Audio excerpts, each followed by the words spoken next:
how is demand holding up in these areas, given strong price growth, increasing interest rates that are going to turn the market around.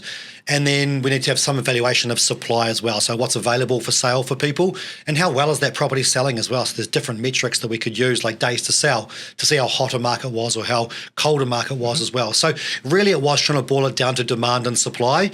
It's just about how you quantify that demand. And I think jobs, income, affordability, how much people can afford to pay on their mortgages, all of things need to be weighed up when you're saying how many people in this area are likely to go and buy a property, and equally, how many might feel like they need to sell their property. Welcome back, Leverage Addicts. Welcome to another episode of our podcast where we talk all things property investing and finance. I'm your host, Blandon, and a lot of clients start asking this question here, right? Which city should you invest in right now?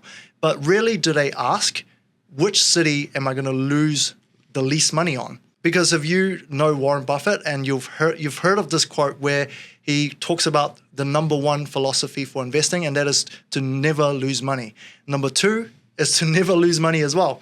And so if you stick around, we're going to dive into these burning questions with an industry expert. Joining us today is Nick Goodall, Head of Research of CoreLogic. Nick excels with numbers, and if you've heard of his podcast, he deep dives a lot with Calvin, the economist, and he has this unique ability to translate a lot of this data into something that is easy for us to understand and use it so that we can make informed property decisions. He's got experience across banking, telecommunications. Nick brings a wealth of insights into his current role, and he's been reshaping property strategy since 2011. Nick, welcome to the show. Kia ora, mate. Thanks for having me. Awesome. I feel obligated to do this thing because when I listen to your podcast, you always do this. It's like, how was your week? You know, what do you guys get up to? Do you spoil your wife on Mother's Day? What do you guys get up to? Yeah, that's right. Yeah, I mean, that's part of our feature of our podcast is to make sure there's a bit of personality inside there. We're not just these walking, talking property commentators. We're actually real people. And yeah, look, mate, my weekend was good. Mother's Day was good. I think my wife had a nice, relaxing day where she didn't have to make too many decisions, which I think is a success. So I'll certainly claim that one. And still managed to get the couple of hours to watch the Phoenix's playoff match on Sunday evening. So yeah, no, it was good. And they did well in that game. Bring it back to Wellington this weekend. So happy days. Oh, too good. That sounds like something my wife would enjoy as well, just not having to make decisions. We went out for breakfast. She didn't have to cook at night. And then I booked her in for a nail bar. Oh, nice. Perfect. So today we're talking about how to not lose money in properties. And CoreLogic actually released this data on the vulnerability indicator.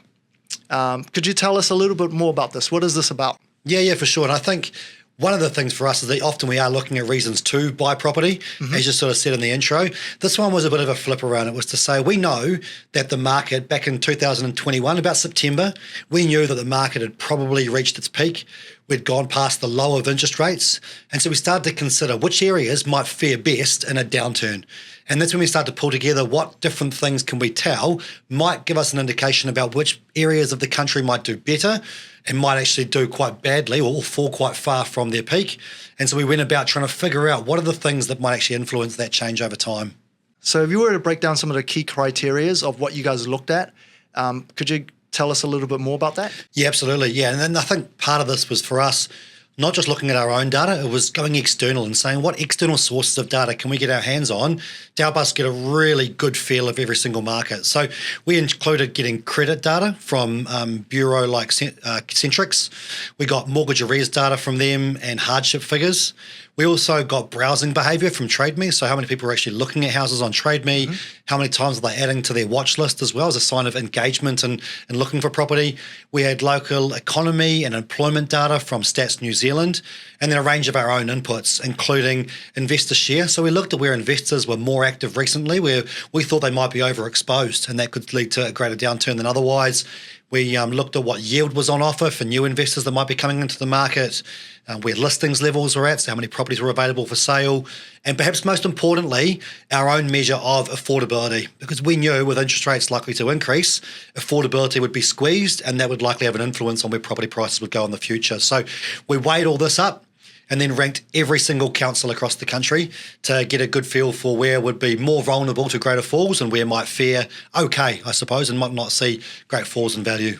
So you saw the index as something where majority of it sounded like to do with jobs and security for families' sort of income. And the other side of it is also activity, like how much demand is going into that market.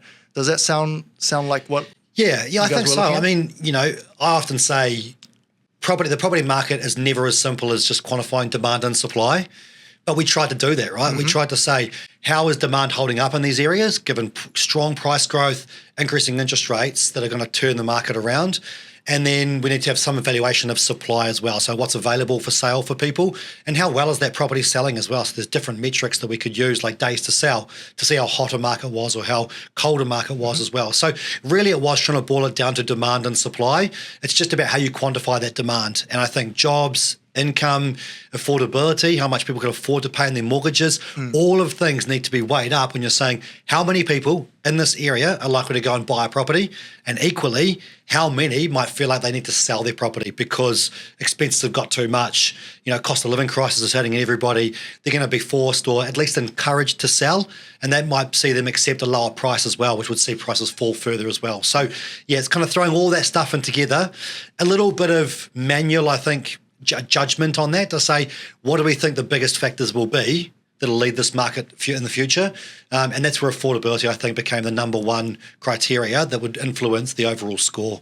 That sounds like a very interesting data set. And before we dive into some of the top cities at the top end and at the bottom end, I want to just share a quick story, right? Because I remember that index coming out, and our property group, we actually have like our small group in our workshop. We talk about it with clients, and we had a discussion, and just between friends as well, right? And we're like, wow, this is very interesting.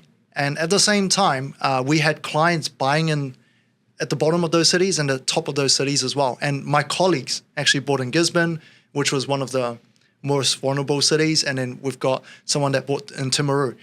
And when I looked at those properties, would I still make those decisions?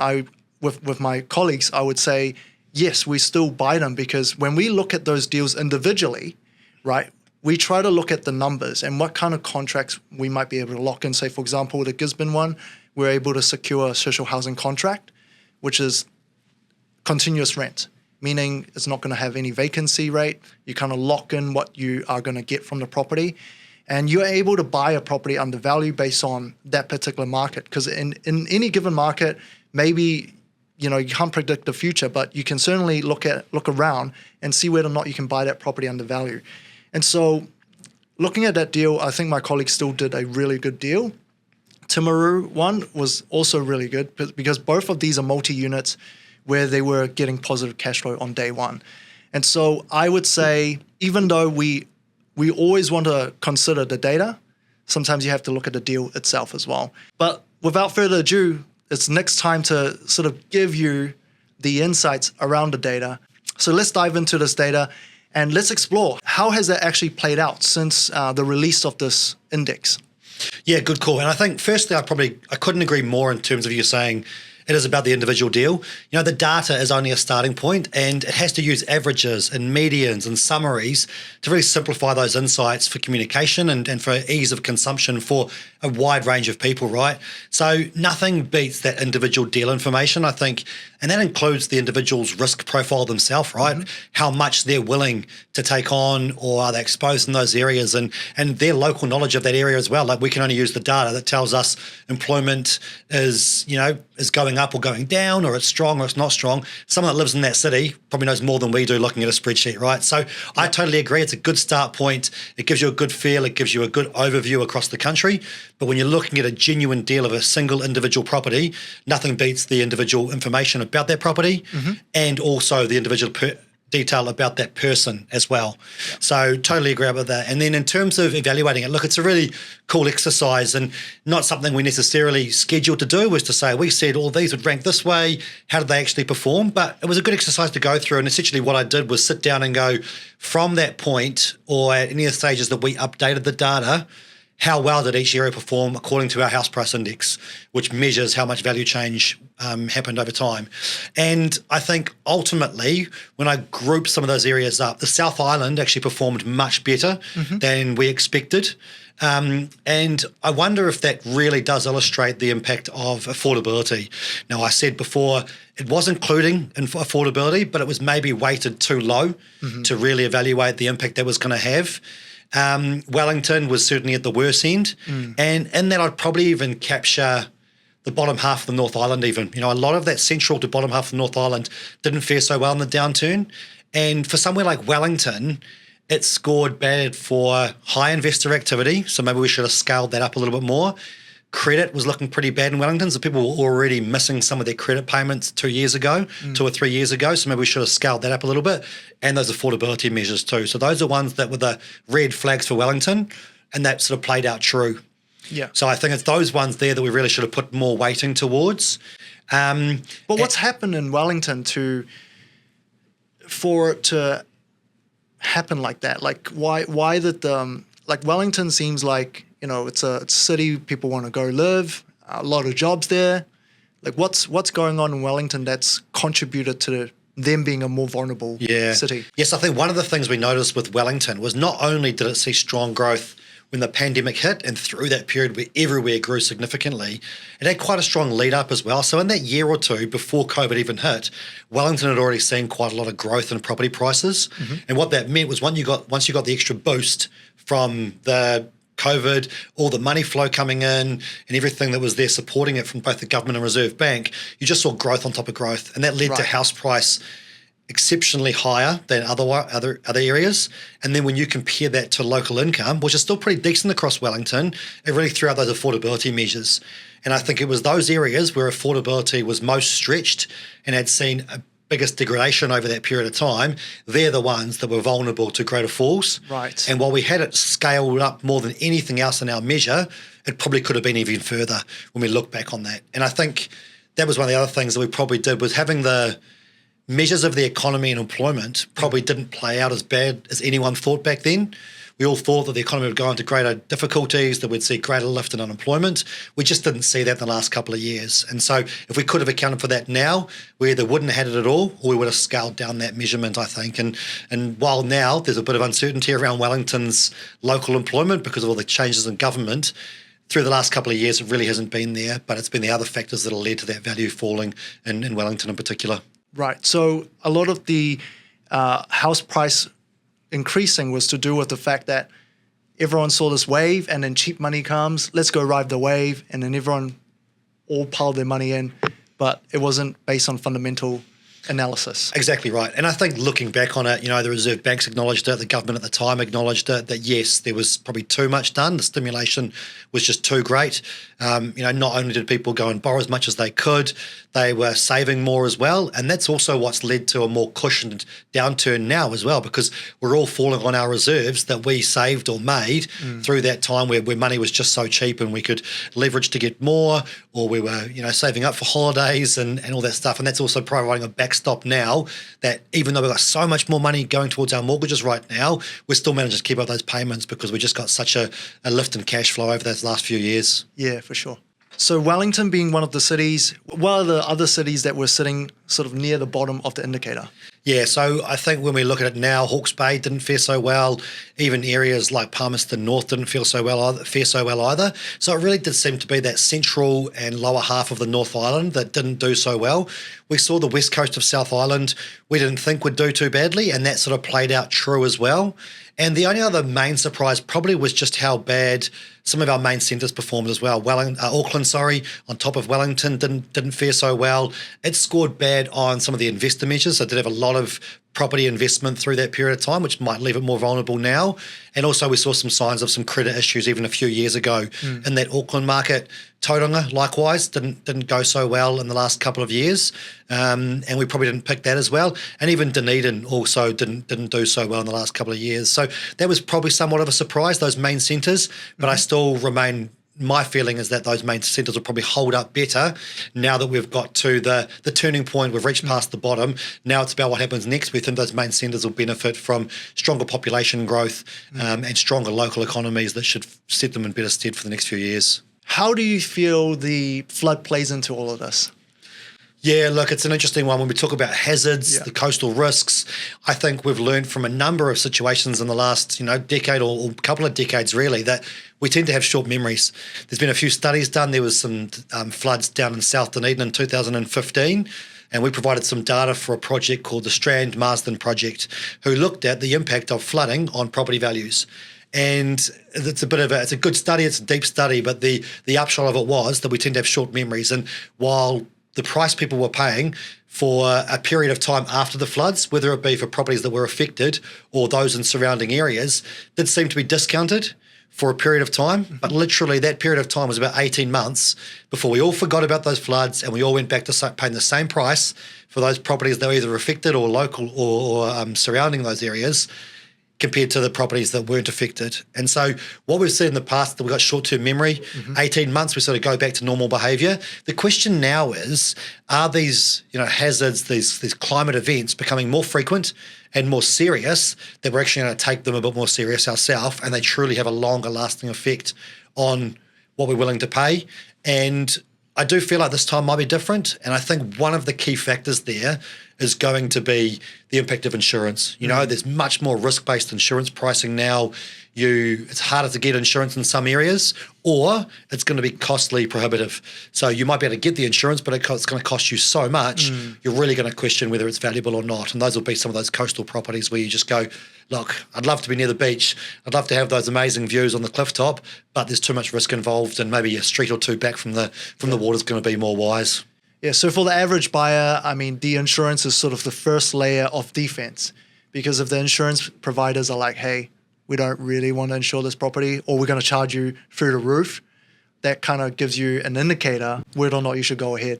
Exactly. But also the other line of defense is, if you listen to the podcast, Leverage Addicts, we talk about, what kind of land is going to be more valuable, right?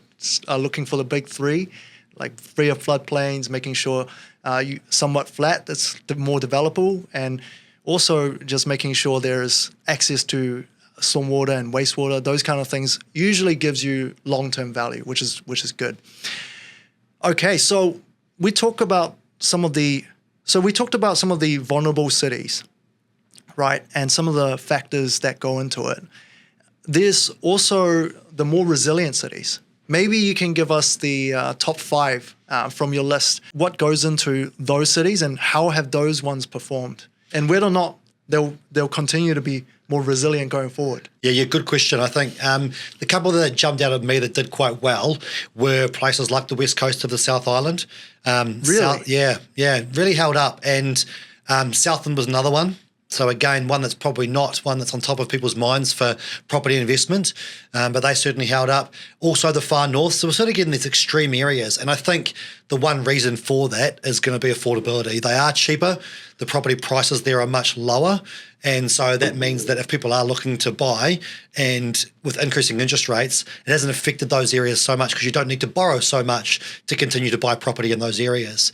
The key thing that would have scaled them down in our scoring system would have been, we would have been nervous about some of the local economies there. How well affected are they going to be by a lack of tourism money? Or are they rurally supported and we're not sure about what's happening in the farming industry? Not necessarily on those ones in particular, but those are some of the factors that would have been considered. And they still tend to hold up quite well. The other couple that stick out really are those, the broader Christchurch area or Canterbury region. So Waimakariri, Selwyn as well. Those areas which have had significant development in the last 10 or so years since the earthquakes, 2010, 2011 in Christchurch. Those areas have seen mass expansion. They've had a lot more freedom of what they can develop on the land down there as well. And those areas are typically, because they've had so much growth in property, it's really put a lid on property prices. And until COVID hit, we hadn't seen much price growth in those areas. yes, they grew just like everywhere else did, but they were coming off a lower base. And so once again, it comes back down to affordability. When you're comparing what you can buy and what you can get for your money in Christchurch or that surrounding area compared to somewhere else in a similar sized city, you're getting a lot greater bang for buck in those areas. And that's meant that the demand is still held up. That means there's still competition for properties. That means there's prices still increasing, or in the downturn, prices didn't decline at the same rate either. So those would probably be my picks. Most of the South Island, or much of the South Island, and then as well as the far north, which is, I'm not quite from the far north, but I'm originally from Whangarei, so almost a representative back home in Northland. Yeah, definitely. We definitely see quite a few Whangarei deals come through with decent yield. And, I think there are areas in Whangarei that would be more easier to rent and, like a lot nicer areas, because I think maybe there's a perception of what it might be, but when you actually look into it, there's a lot of nice areas up north as well. Now, I wanted to ask as well, because you talked about the government, allowing us to spend, making it easier to build or spending more money in certain areas. How can we consider short-term stimulation into our data gathering? If we see certain growth, could it be, is it temporary? Like how can we make sure that, just because we see a trend line doesn't mean it's going to continue? How can you factor those things in? Yeah, I mean, the key is trying to figure out a way to quantify the fundamentals. If there's been property price growth in some area, what is that based on? What are people investing in? Has there been strong population growth? Is there likely to be strong population growth in the future?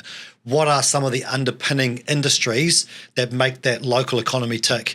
And is there a strong outlook for that? And that's where I think, a lot of the economists' outlooks, there's some good regional measures that a lot of the banking economists look at that say, they are looking at what's the strength of the Northland economy compared to the Hawke's Bay economy, compared to the Nelson region, and what are the prospects for those areas as well. So if you can try and get a feel for what do the fundamentals look like in terms of the local economy, which gives people jobs, population growth, which people will be attracted to that area for one reason or another, for lifestyle reasons or, Tauranga case, retiring, it might be.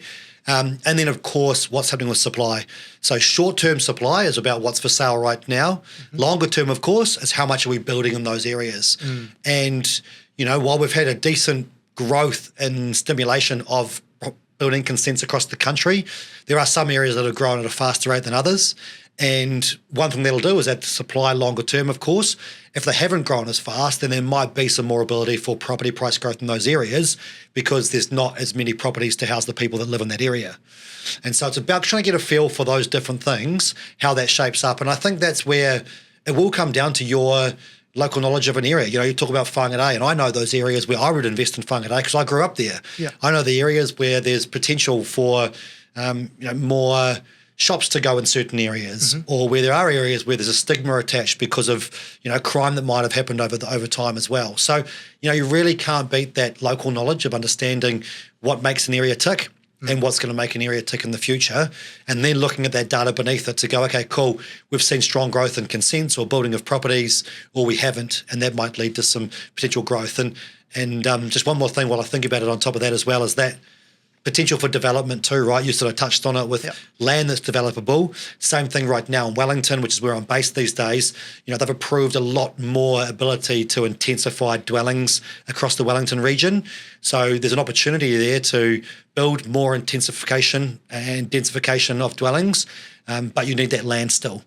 And so that's going to shape the future of that as well. And anywhere that's within 15 minutes of a train station, there's more ability to develop those properties, which means the land underneath those properties goes up too. So there's a lot to consider there. Local knowledge and that data behind it really makes a key start for that. Definitely. I think it's a good time, especially if you guys are looking right now with some of the cities in the vulnerability indicator.